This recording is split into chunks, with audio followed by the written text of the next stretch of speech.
Tonight is the vice presidential debate, Mike Pence versus Kamala Harris. It'll be interesting to watch. Frankly, all it's going to be is entertainment. That's about it.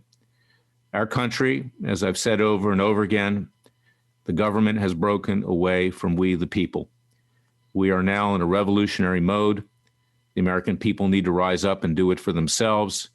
And that's what I write about in my new book, It Takes a Revolution, Forget the Scandal Industry. You can pre-order it at Amazon.com, BarnesandNoble.com, BooksAMillion.com, Borders.com, all the major booksellers. So get your popcorn for tonight, get your Diet Coke, get your beer and wine, put your feet up on the coffee table, and enjoy it. Because unfortunately, what we have ahead of us is a revolution. We're in a revolution right now. And I advocate a peaceful and legal revolution. That's why I do want you to read that book, It Takes a Revolution, Forget the Scandal Industry. So enjoy it for tonight, but turn it off for tomorrow. And the hard reality is this: as I've said, I support the president. I will vote for the president. I say that personally, not in my public interest capacity.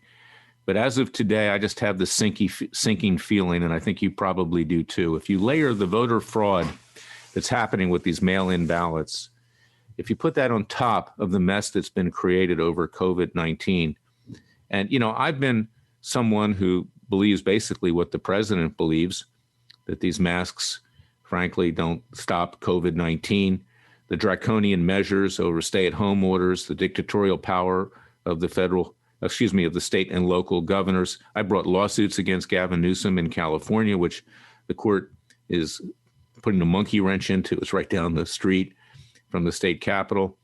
This thing has been mishandled on every side of the fence. But here's the problem, is that the American people don't vote for somebody because they believe in him. They vote against you, okay? And the president, regrettably, as many good things as he's done, has created an image, an odor, in the 20% of the American people who are not on the right or on the left. They're in the middle. And most of them are probably going to vote for Biden as just a reaction to the way the president has handled himself publicly.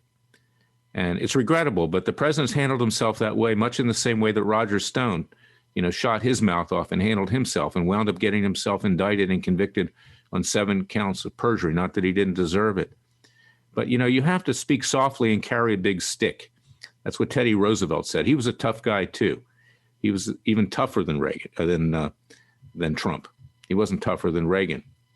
And here's what I've been saying, is that the president needs to tone it down right now. He can't be standing on the balcony of the White House.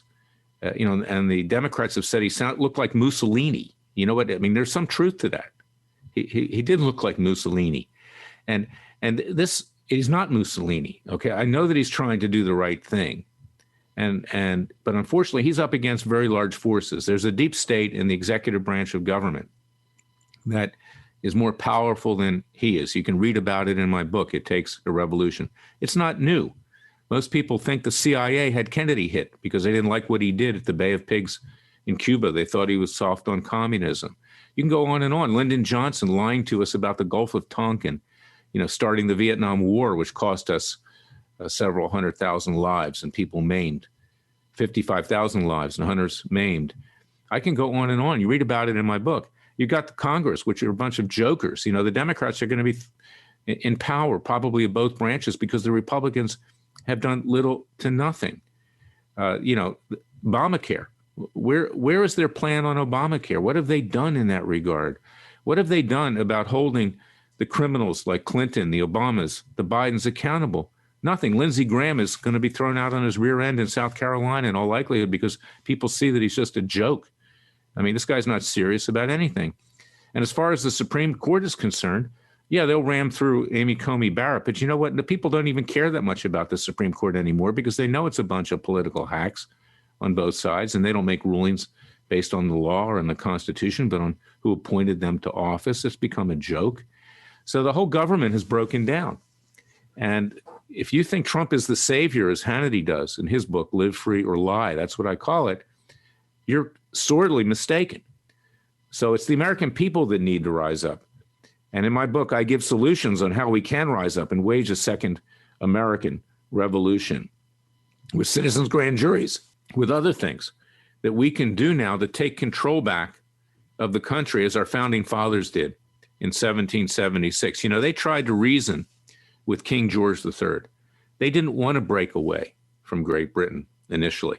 And King George III turned a deaf ear on them, had his hack judges like we have today on the federal bench make rulings that put them in a tyrannical state of mind and situation.